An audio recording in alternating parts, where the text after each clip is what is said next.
Welcome to Around the Product Development, which is our weekly series where we deep dive into the world of digital product creation, and it's all in just 25 minutes. Here we explore every stage, from ideation to conversion and monetization, providing with actionable insights and practical knowledge. Each week, we bring you fresh perspectives from our industry experts, giving you the opportunity to learn directly from their hands-on experience. And all this is possible thanks to our Agile Product Builders Community, which is a Slack community powered by Boldare, digital creators and consultants. And as I talked to our guests backstage, I'm super excited to have this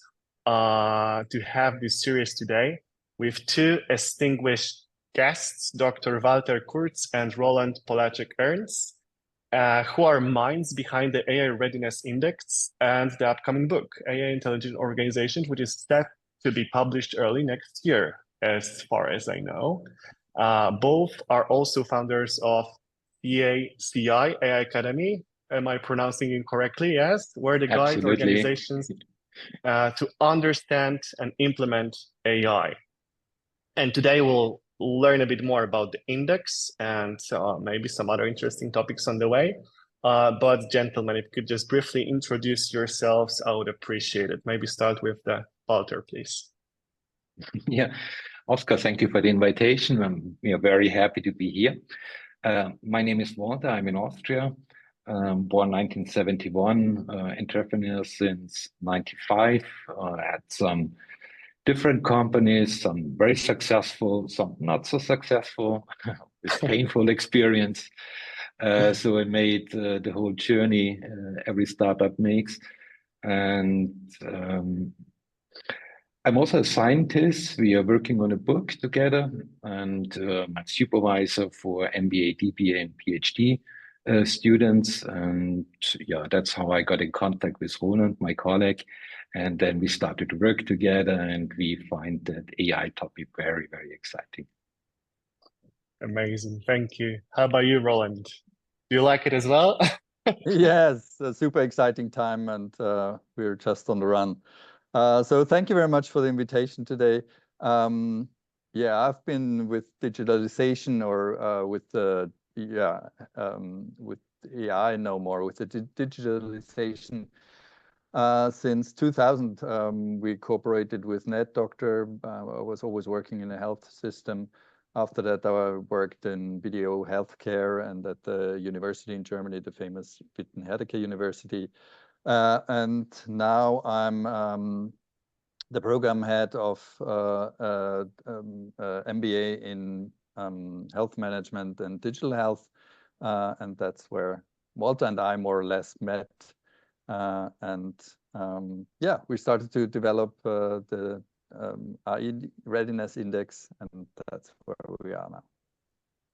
And let's start with the first question about what actually AI Readiness Index is and how it works, because I believe this is what our audience is looking for. Maybe you have already some comparison, because I believe there are consulting companies I'm aware of that try to establish similar, I would say, readiness index for multiple areas of companies, which is one of the AI as well.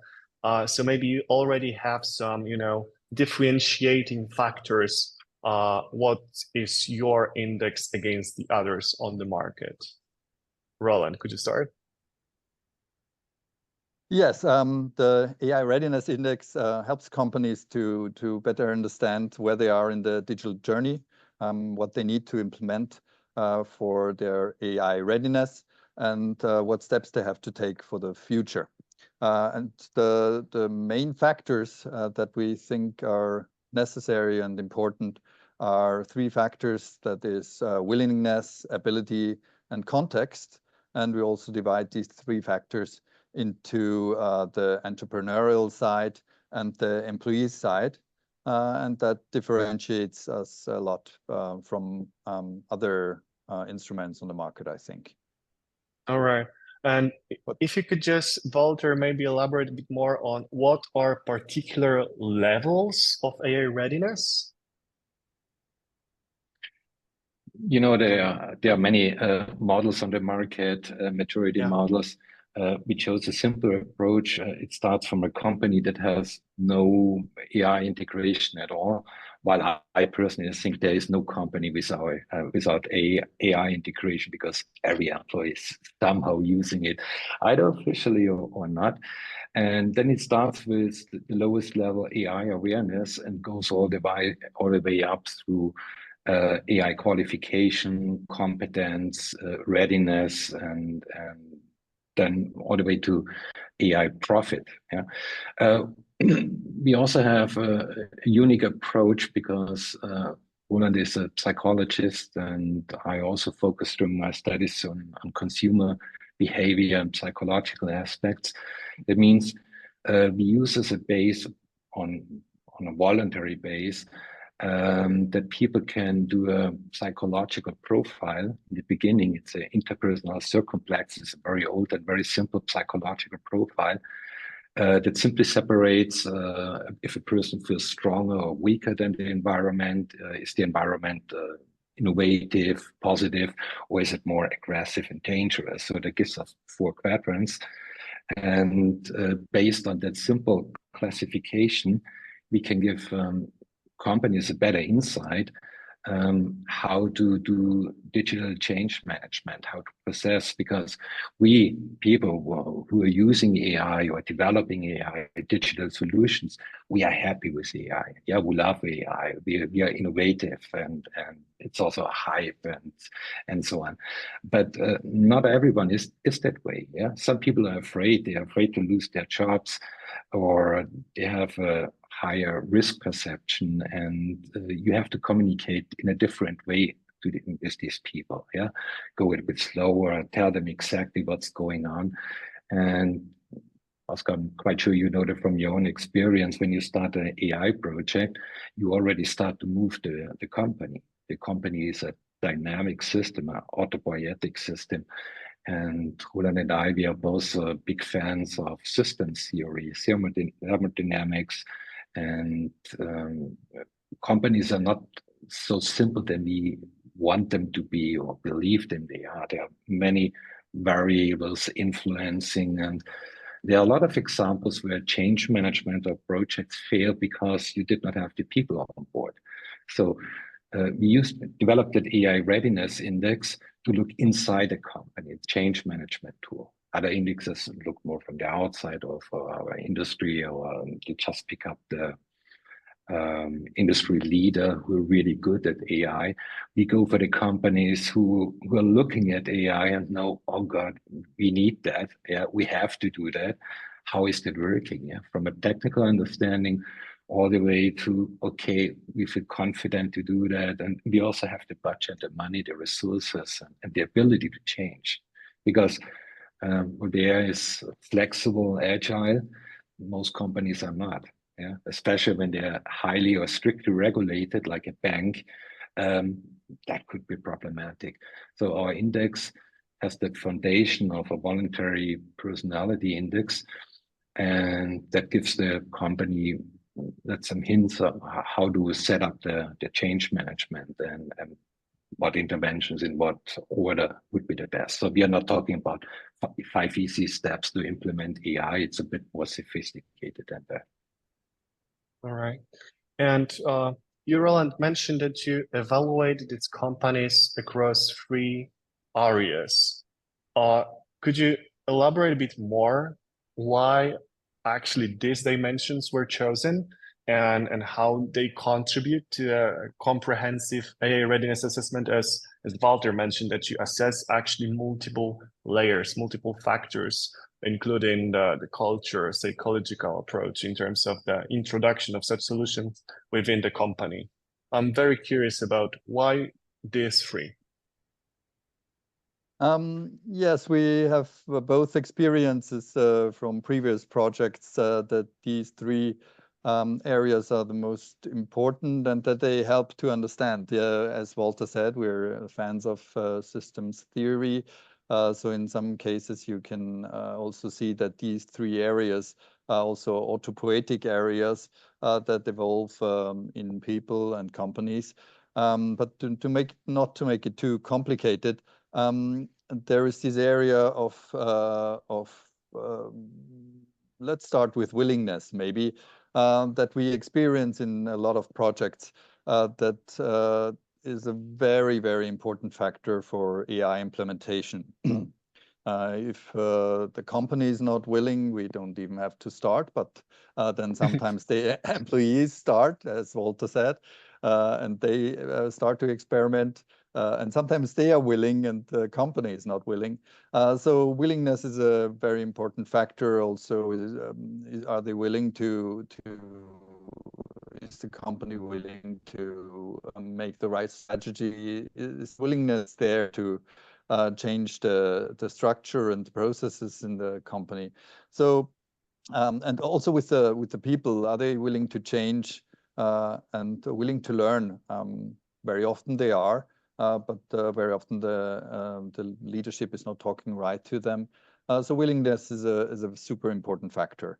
And then there is the ability. Are people able to implement AI? What do they have to learn? What competencies do they bring? But also, does the company have an experience or knowledge how to implement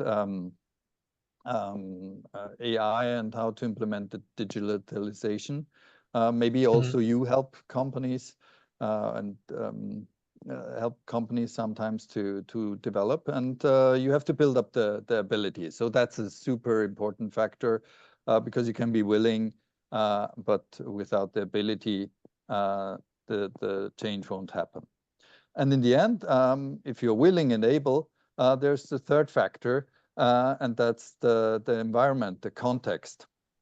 Are you allowed, on the one hand, to do what you want and what you're able to? And can you do that? Can you transform your company also for your customers? Can you transform it in the comparison to the law? And can you implement the whole change? Or will you in the end be there with your change and you find out that there are legal problems and you end up in a big mess? So these are the three factors that we think are super important. And yeah, maybe Walter, you want to add something to that? Yeah, because these three aspects apply almost everywhere in our life, even if it is a relationship or a job, or it's not AI related. Plus, on the other hand, it's a very simple concept. It's easy to understand. I have to be able to do something. I have to be willing to do it. And I need the context to do that. And if one of these three aspects is not proper, then it will not happen. Doesn't matter if you integrate AI, relationship, or whatever. Whatever it is. So we thought it's a good message. It's a simple message. Since you're scientists, we tend to be a little bit complicated sometimes, but we also want to keep it on an easy level, easy to understand, easy to follow, because our business world is always already using so many sophisticated words in operation and so on. So that's why we use that basic concept, and it actually helps also in workshops to sort it out a little bit, because just because I'm able to do something doesn't mean that I'm willing to do that. What if it's not time for our company to implement AI right now? Because early adopter is also risky. Yeah, it's also expensive, because in the beginning you pay more. So what if, yes, we are able, but not now. We wait a little bit, wait maybe a half a year, or wait a year, or whatever it is. It depends on the context.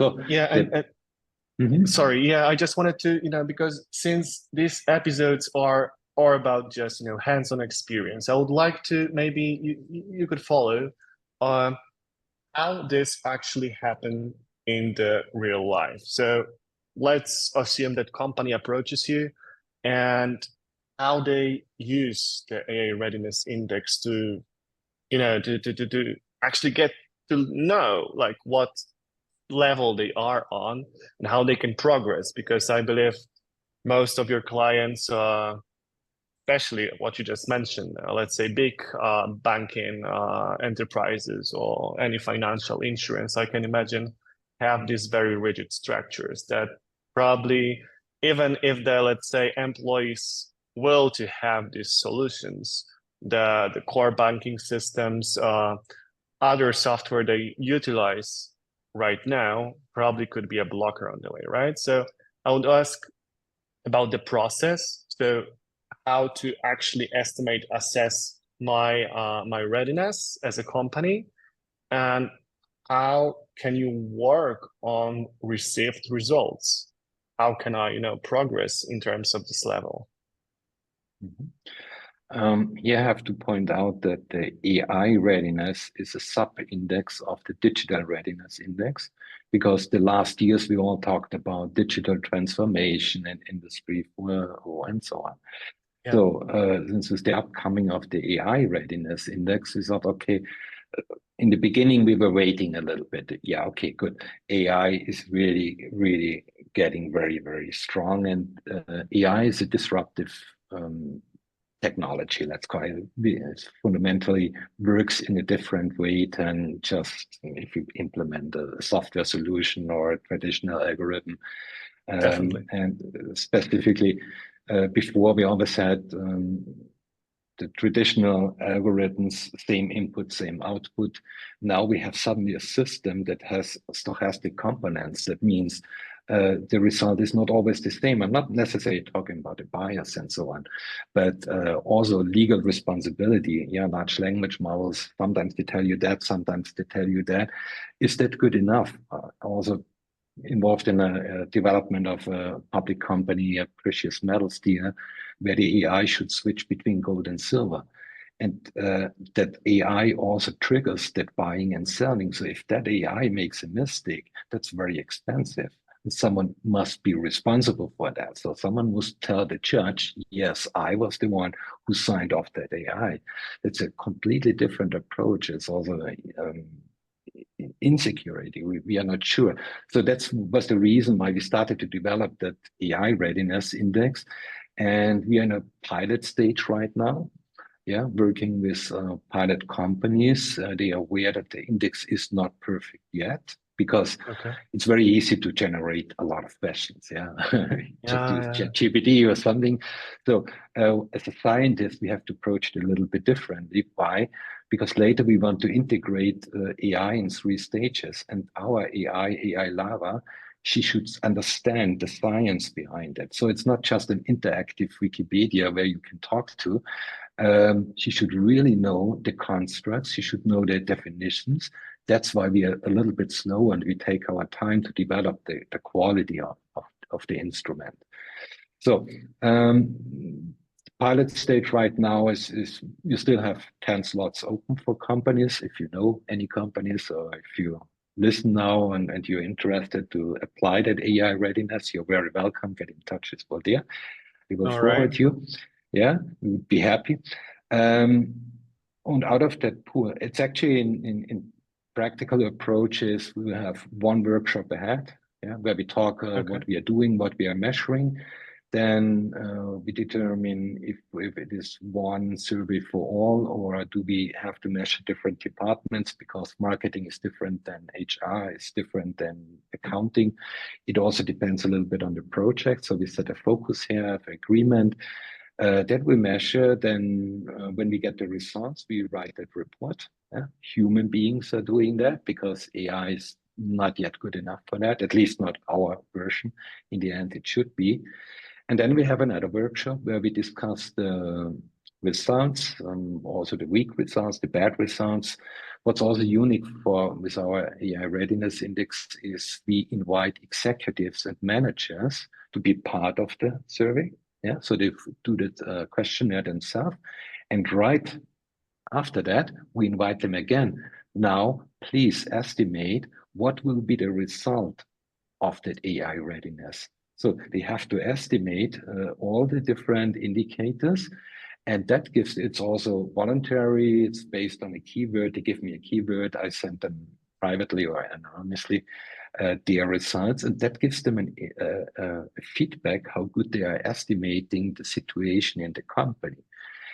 We did that many years in many companies, and it was always an eye-opener. Some people have saw, oh, executives, oh, I always thought it's a little bit better. Yeah, it's a system, systematic behind it, and others a bit below. So yeah, then we collect that, aggregate it, have that report, discuss it, and then we can discuss the next steps. What would be the next steps?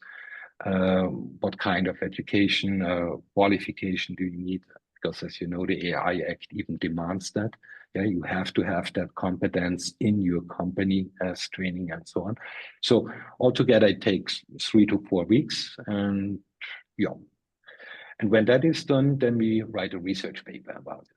Yeah, so that is really has a good foundation as a solid and valid instrument that is part of digital management and specifically designated to support AI implementation.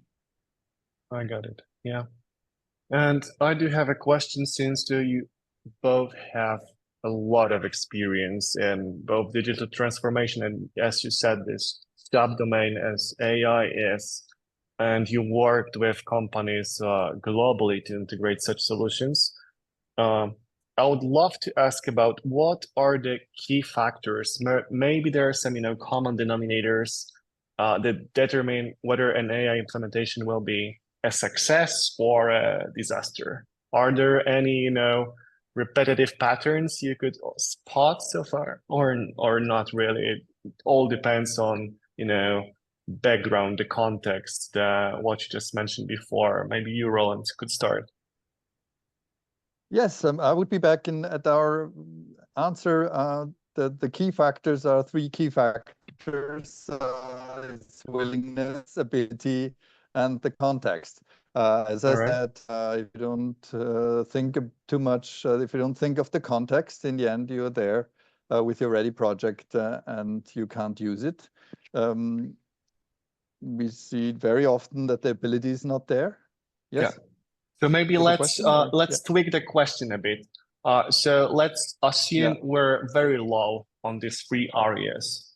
What strategies you'd recommend to improve? Are there any patterns you could spot, I don't know, in the healthcare or maybe throughout different business sectors? From my point of view, first of all, the management CEO has to be committed. It needs a top decision. Yes, we are going to do that. Yeah. Then it needs a time frame. Yeah. A suitable time frame. Then you need take all the expectations and cut off 80% of them. Yeah. Then you're on a realistic level. That's true. That's a Pareto rule. Exactly. 2080. Actually, we know that. It's funny that you asked that, because last week I discussed it with a student of mine. He works in a big company, and he told me we started several AI projects, and several of them, actually many of them, not just several, they just stopped in between, and no one knows why. No one really knows why. So as scientists, we are a little bit careful. Yeah, we are not sort of like on the market, buy our products and everything will be fine. No, as scientists, we're a little bit more careful. Honestly, it is too early to really detect a pattern and describe a pattern here why AI projects die. I mean, there's some insights why digital transformation is not working, but does it really apply to AI project? I'm not so sure, because the expectations are very high. Everyone is talking about Gen AI, and when we talk about AI, we are not talking about some integration into some text software that makes your email writing easier. I mean, that is nice, yeah, but it's not a business model. When we talk about AI, it's a bigger implementation.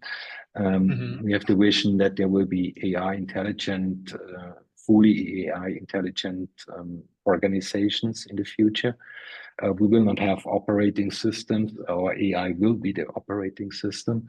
In my opinion, a competitive company should have to operate their own enterprise AI, which is not an interactive Wikipedia. Nothing against Wikipedia, you know what I mean. Yeah, just overemphasizing it a little bit. That company must really know, what are we doing? What strategy have we chosen? What are the objectives? What are the constraints? What is our budget? and also have to understand the correlation of constructs. When I want to jump here a little bit forward to the AI LARA we want to implement. Yeah, we are working on that. It's very early. We set up that AI Readiness Index in a new way so that the AI really understands it. Yeah, it's not just reading an Excel sheet or some PDF file. It should be able to do more than that. Yeah, there will be comments in the background for the AI, why we created that indicator or that question. All the constructs or terms we use need a proper definition so that we really talk about the same stuff, because fairness is not just fairness. Yeah, and what is satisfaction and what is efficiency? What does it mean?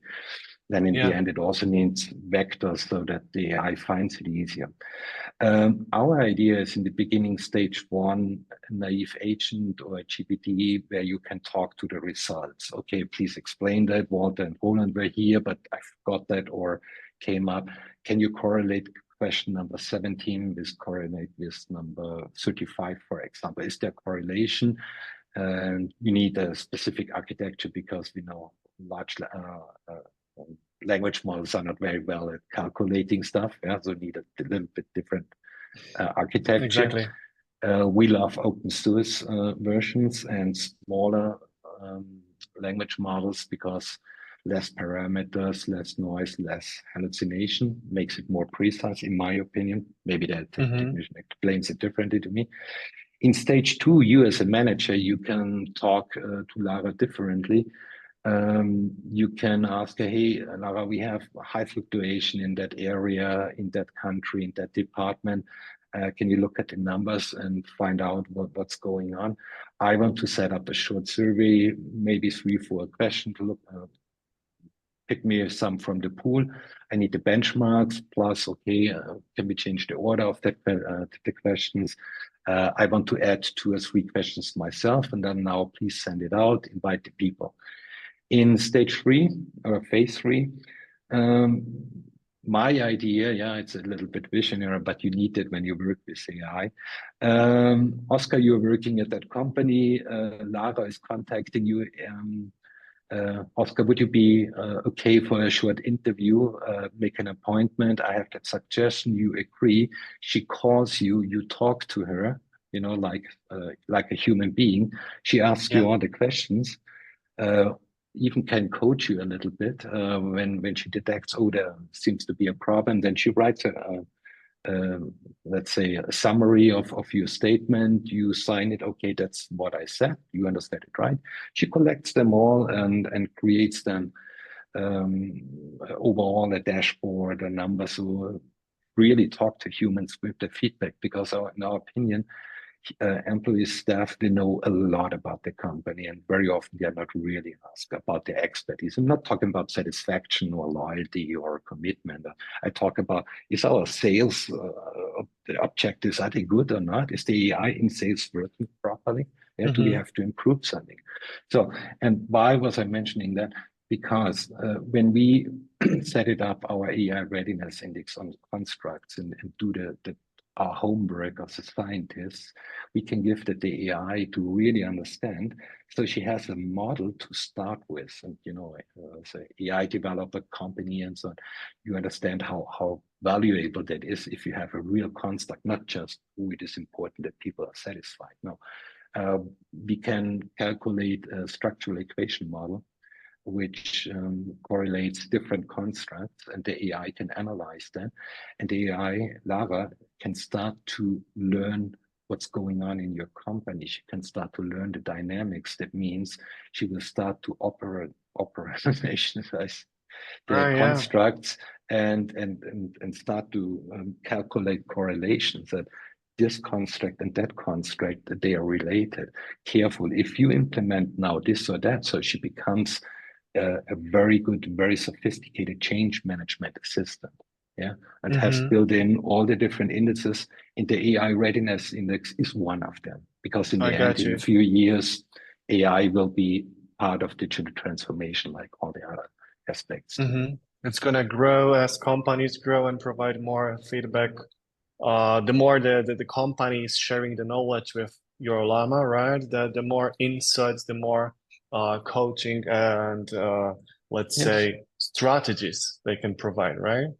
Yes, decision Unfortunately, we reached the point that we need to finish. Yeah, it's 25 minutes already past. I know, it's always like this on these episodes that there's so much more to talk about.